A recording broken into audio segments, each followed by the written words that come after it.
ભાવનગર શહેરના વડવા તલાવડીમાં યુવાન ઉપર જૂની માથાકૂટના મામલે સમાધાનના નામે સાથે લઈ જઈ હુમલો કર્યો હોવાની ઘટનાની ફરિયાદ નોંધાઈ છે.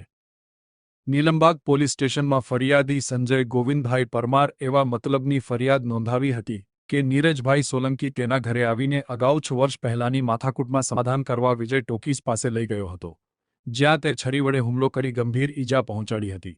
ફરિયાદ બાદ પોલીસે આગળ કાર્યવાહી હાથ ધરી છે.